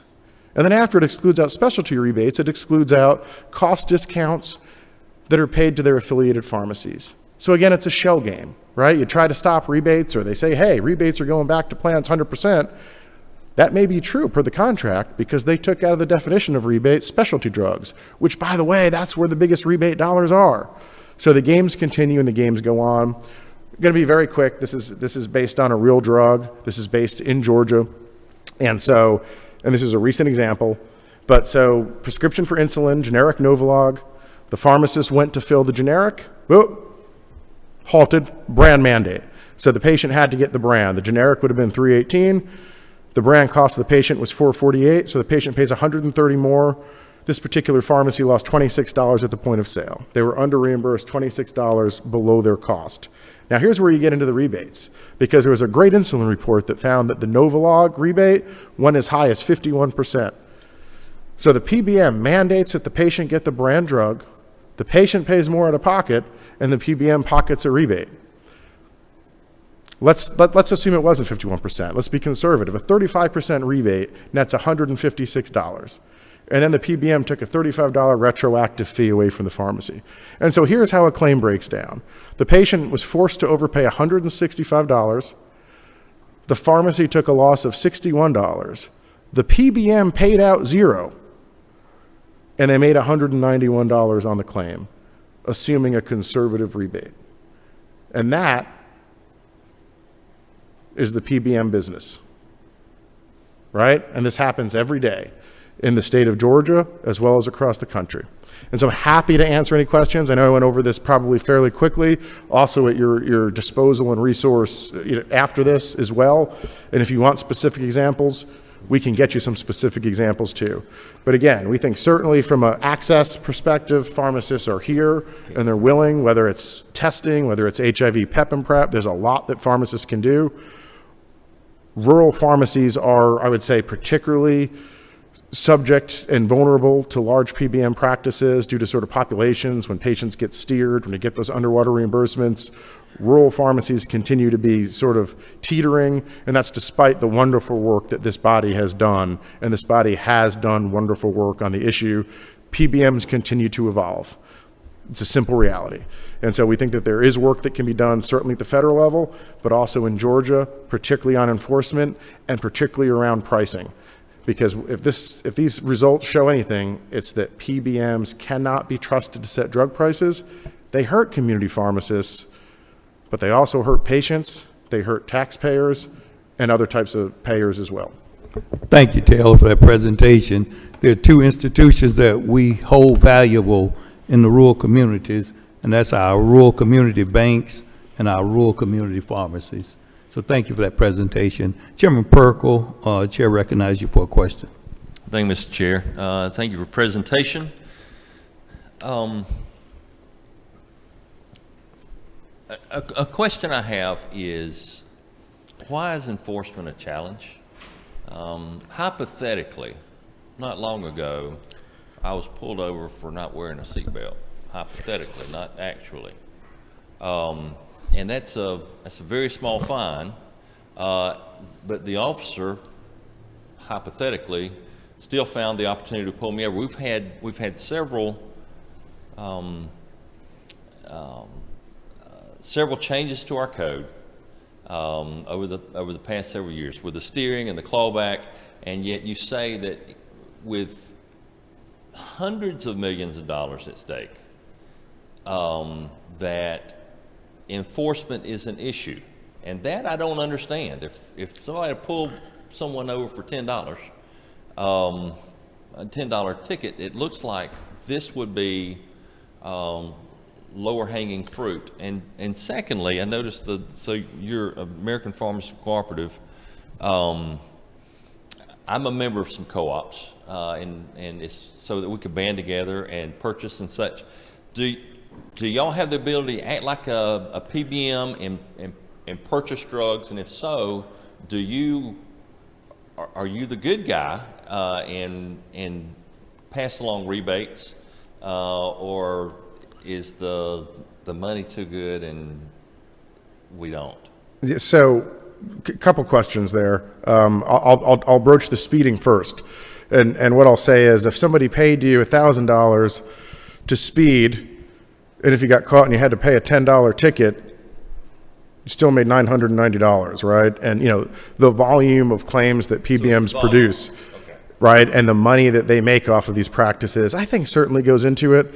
I think these are complicated issues and hard to enforce. We've seen states that have kind of dedicated funding to specific PBM enforcement departments or PBM positions be a little more effective. I think some of it is on us, right? Meaning the community pharmacists themselves and the representatives. What we find is a lot of community pharmacists are still really afraid to file complaints. And so my guess is, if you went to some of the regulators in the state, I think that they would say, well, heck, we might not even be seeing some of these complaints, right? And so I think there's a number of reasons. I think there's a lot of will, meaning pharmacies have to commit to filing complaints. We have to continue to put this in front of regulators, but regulators have to have the will and the desire and not blink, right? Because these folks can hire a lot of attorneys. And so that's the issue. In terms of American Pharmacy Cooperative, we have about 1,600 community pharmacists, and they own the company. And so every member has a share of stock in the company. And so, American Pharmacy Cooperative's primary mission is to try to negotiate the best price for them to purchase drugs. And then, that's the core of what they do. Obviously, because we're member owned by community pharmacists, what we find is advocacy is a really, really important issue for them as well. And so thus the reason I'm here today. You can do a quick one. Thank you, Mr. Chair. So around 1890, we passed legislation, not we, but Gerald Green was, I think, part of the steering committee to do that. Chairman Green. The Sherman Antitrust Act, and it made, because we're looking at vertical integration, which, yes, sir, which is one of the things that most concerns me about PBMs, and anyone that gets involved. When you vertically integrate and you take a bite at the apple every step along the way, there is a tendency to want more of that apple, and you're taking a bite on every.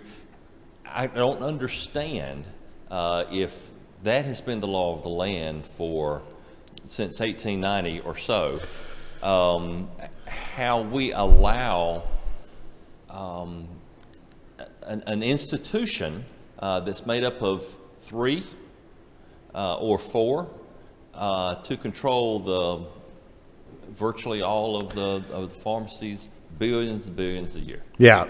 So How is that possible? So I think it's a great question. What we've seen historically is that for years and years and years, the FTC looked at vertical integration in a positive light.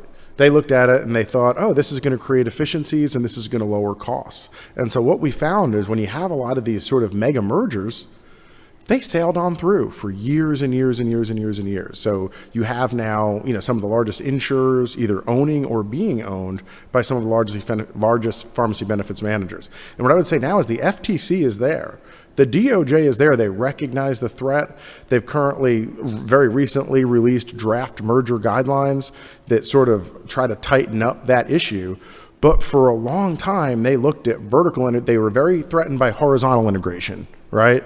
Competitors here coming together and what's their market share, but they didn't really scrutinize the vertical integration. And of course, these folks have very, very polished, attorneys and counsels and economists, and they'd come in and they'd preach the benefits. Oh my God, this is going to lower costs for everybody.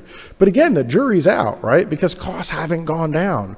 They've gone up. And I will say, Georgia has sort of led on that issue too. You may recall, I want to say it was 2018.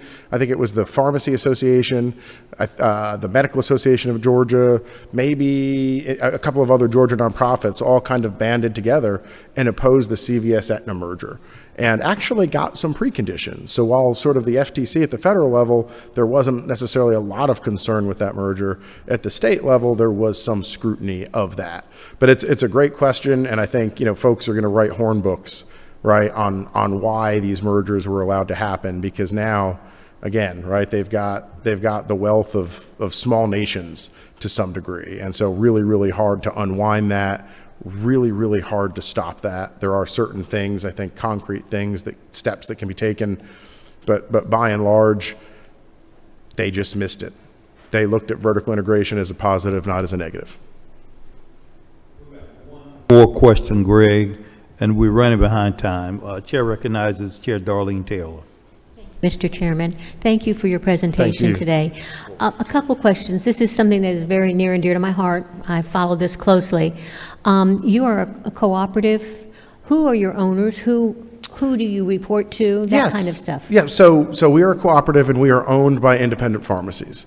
And again, this isn't an exact number, but I think are somewhere between 1,600 and 1,700 independent pharmacy members own American Pharmacy Cooperative. So our board are independent pharmacists. And do you negotiate prices for them, like you were, Representative Perkle was talking about his cooperative buys?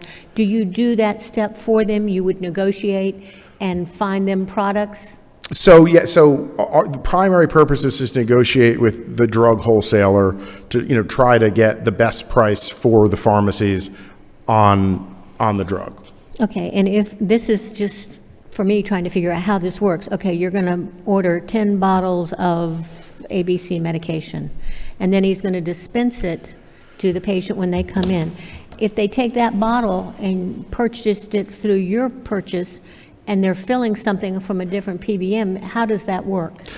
Yep. So it confused me. Yeah. So it is. Look, drug pricing is confusing to say the least. Concede that. We have no involvement on the sell side, right? So we have no involvement with the pharmacy benefit manager. Its contract with the pharmacy, what the pharmacy is being reimbursed.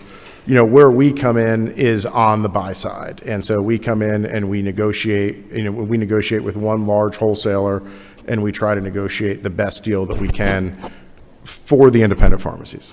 Okay, thank you. Yes. Chairman Corbett.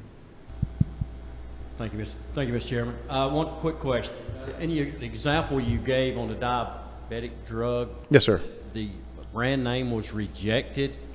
who is it rejected by? If it's somebody other than the doctor, I think I have a problem. So it is rejected by the pharmacy benefits manager. And it's rejected at the point of sale. Now, Georgia law prohibits brand mandates, but what we find is in certain markets, the practice continues pretty prevalently.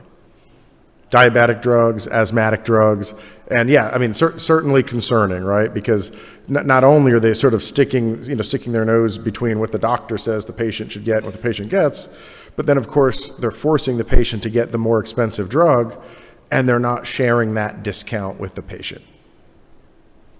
Yep. Okay, that's all of our questions now. Greg, we thank you for coming today and appreciate it very much. Thank you, Mr. Chairman. Okay. All right, we have one other group, the Georgia Downtown Association. If y'all will make your way on up to the podium.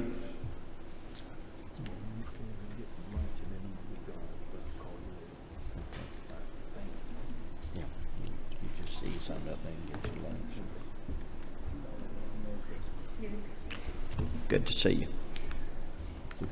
Okay, go ahead. Who's going to introduce who? Start? Yeah. Good morning, everyone. My name is Taylor Smith. I'm the Economic Development Director for the City of Thomaston, Georgia. Yes, hi. My name is Jason Ford. I'm the Economic Community Development Director for the City of Hartwell. Thank you for allowing us to be here today. Absolutely. So we wanted to come and share a little information with you guys about downtowns, what's happening in downtowns across the state of Georgia, and then in particular, talk a little bit about the Rural Zone program. So this is just some reinvestment statistics that we want to share with you. This was provided by the Georgia Main Street Association. So currently we have about 110 communities within the Georgia Main Street program in the state of Georgia. That's out of 537 cities in the state of Georgia. This data is from just 93 of those cities. In 2022, we had over 3,300 jobs created in those 93 cities in their downtowns, 646 new businesses, $32 million in public investment, over $1 billion in private investment in just 93 cities. Imagine what those numbers would be if we had all 537 cities statistics on there. So the Rural Zone program, currently we have about 45 communities that are spread throughout the state. So this program is a state tax credit program that provides incentives for building acquisition, building rehabilitation, and job creation, and it really targets communities that are 15,000 individuals or less. So just some data provided by the Georgia Department of Revenue between 2018 and 2022 within these rural zone communities, 970 new jobs created. We had a property purchased of over $20 million and then rehabilitation cost of over $15 million. In 2022, the private investment numbers, you're talking about almost $94 million in private investment within these 45 rural zone communities. Jason's going to share a little bit of information about Hartwell and how the rural zone has impacted his community. I'll share some information about Thomaston, and then we'll have a couple of brief recommendations for you guys. Yeah, so thank you very much again. For those of you who don't know, the City of Hartwell is the last exit up 85 going into South Carolina. I often joke that we're about 35 minutes away from everything, so we really have to be pretty self-sufficient. These are just a few pictures of our community, and I can say without a doubt, the Rural Zone program has been the #1 tool we've used for redevelopment and the revitalization of downtown Hartwell. But one of the things I'm going to do is actually take us to an end product, because it's my favorite project that we've done, but it's directly related to the revitalization of downtown through the Rural Zone program. So what we see here is what we're calling our Railroad Street Park. It's a third space. We used an Appalachian Region Commission grant to save our historic train depot. And then after several years of being in the Rural Zone program, we needed a space because we couldn't close roads anymore. We were too busy to close roads. So we went to industrial partners, commercial partners, private donations, and we see this beautiful new park from left to right, before and after. One of the things I love about this picture is if you look close and if you knew where they were, you could see about 6 murals up there. So we've even saved buildings and breathed life into them to really create this sense of place. But I want to take you through a few buildings, a few of the investments that we've seen in our downtown, because the pictures really do tell the story.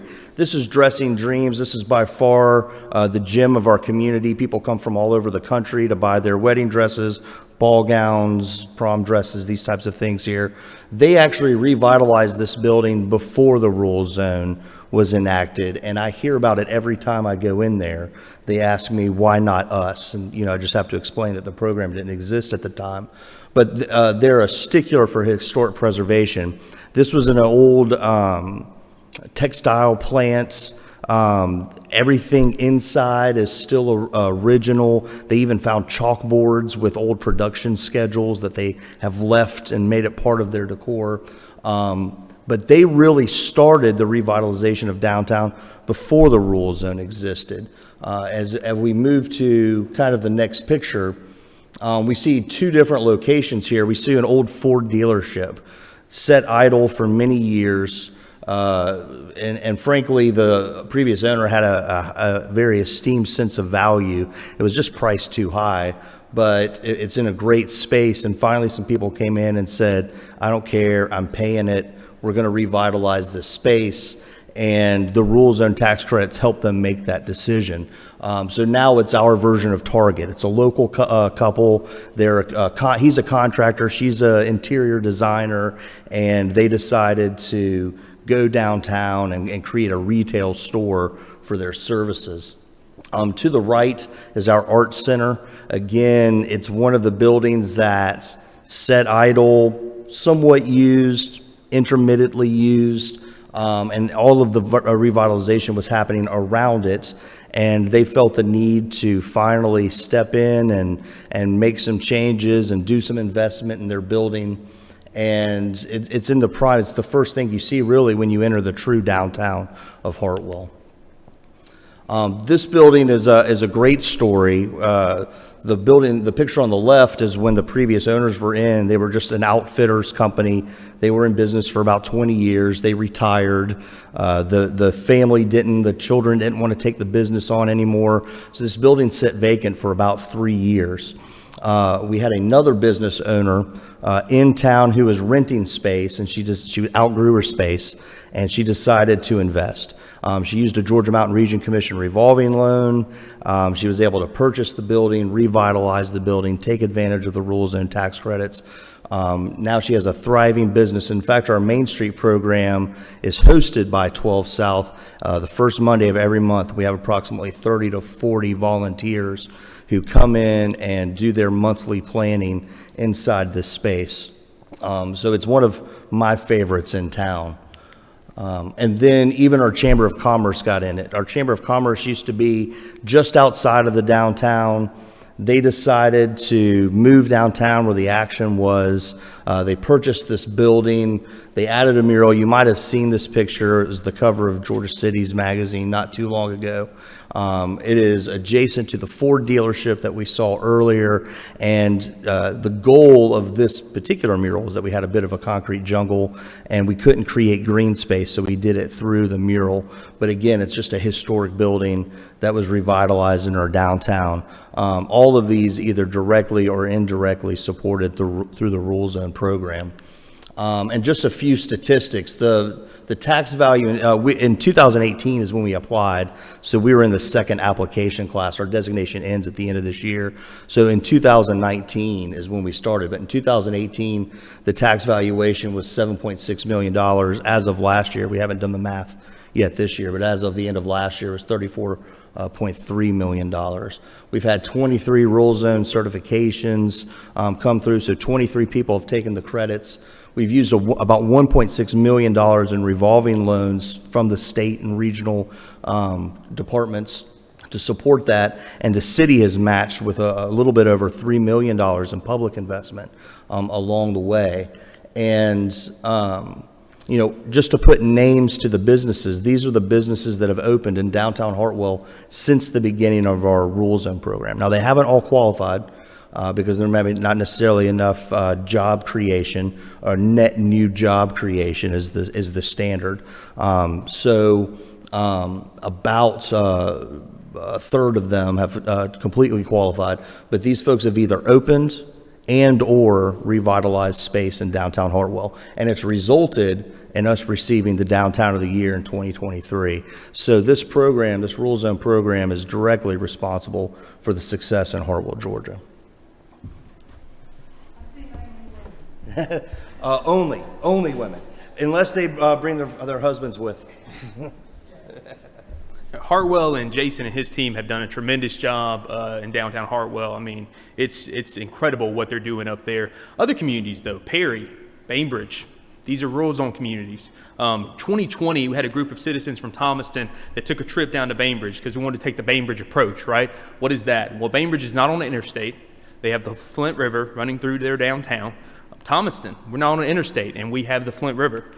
So went down there, toured the community. This was prior to me coming in. So when I came in 2021, my whole focus was get the rural zone, get the rural zone, get the rural zone, do like Bainbridge. And so that is what we've done. For those of you that don't know, Thomaston is about 60 miles south of Atlanta.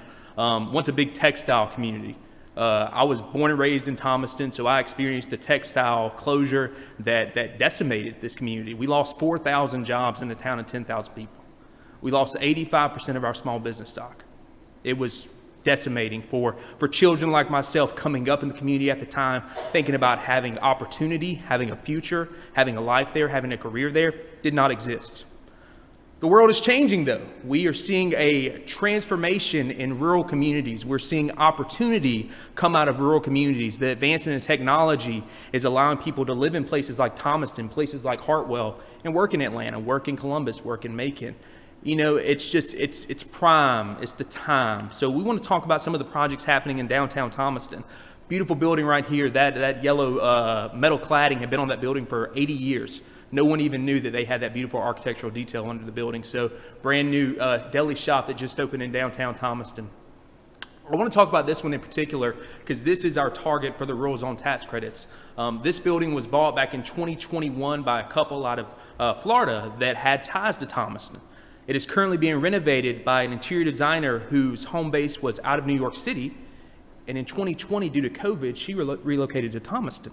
And now she is opening an interior design studio and a home goods store in downtown Thomaston. Her husband does advertising and works with major brands like Budweiser. And they are living and working and raising their family in Thomaston. These two buildings right here sat empty for probably about 30 years. Now we have a little one's a children's store, and Iron Solutions by her, they're like a local Etsy. So if you want something customized, laser engraving, wood cutting, that kind of stuff, go in there and get it done. Really just wanted to tell the tales of some of the revitalization projects happening in downtown Thomaston. Upper Crust, this might be a little familiar. This was featured on HGTV's Hometown Kickstarter when Thomaston was on that back in 2022. And this was made possible by both ownership investment, but we have a Downtown Development Authority facade grant program where we're able to match some of their investment to facilitate these renovations. So we've only been a part of the Rural Zone program since 2022. Our designation started last year and will run through 2026. We have not done a reassessment of our downtown properties within the Rural Zone. That is happening currently. But we were at 48 million, just under 49 million in 2021, and that didn't change much in 2022, but I'm expecting to see a pretty dramatic increase in 2023 just because of all the investment that's happened within our downtown Thomaston corridor. We currently have 18 rural zone certifications in less than 2 years. And I promise you, I'm going to have the most rural zone certifications out of any community in the state of Georgia. We are pushing this program because it is transforming downtown Thomaston, and I want anyone and everyone to take advantage of it. 2022, we had over $6 million in private investment in downtown Thomaston. I know that number may not seem like a lot, but for a community that has not seen investment in decades, that number is astonishing, and I welcome all of you to take a trip to Thomaston and see the exciting things happening down there.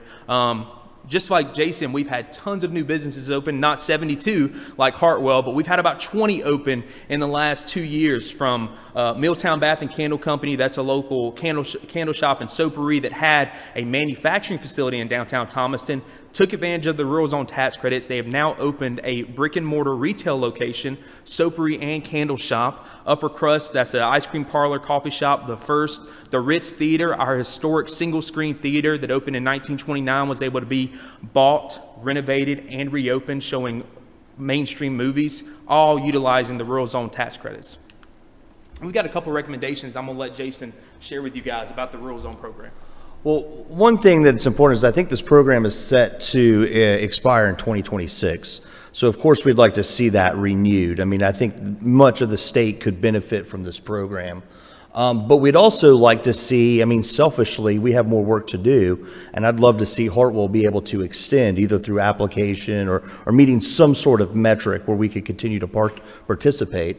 But one of the things that we've run into is at the beginning of the program, we have to draw a map. We call that our rule zone. It's a guess. What is the market doing? We have no flexibility. And as the market moves, we had no ability to move outside. So literally across the street, I have 3 buildings that could have been renovated that people wanted to purchase and take the tax credits they didn't invest in because they couldn't take the tax credits. Furthermore, we'd love to see historic homes in the historic district be eligible for these tax credits. Yes, they don't create jobs, but they're not currently making much money on property taxes. And the people who buy those houses go through historic preservation. They invest a lot of money to keep that house saved and used, and they're going to walk downtown, because remember, we're 35 minutes from everywhere. They're not going to get in a car and drive to Anderson, South Carolina. They're going to purchase that house and go downtown. So it's going to contribute to the marketplace in our community. And so we think that in extending a historic residential property is going to be a real win. And then furthermore, just seeing the ability to have interagency cooperation so that one hand knows what the other is doing, that's going to be really important to the success of the program from the state perspective. So with that, I think we'll take any questions that you may have. Thank you.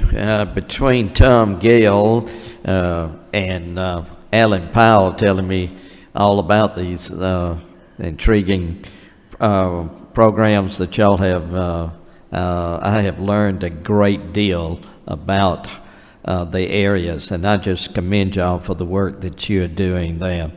And do we have any questions from the committee? Yeah, great presentation there, great presentation, and we look forward to discussing this in our meeting and making some recommendations there. Yeah, thank y'all so much. Appreciate it. Thank you guys for the opportunity. Thank you.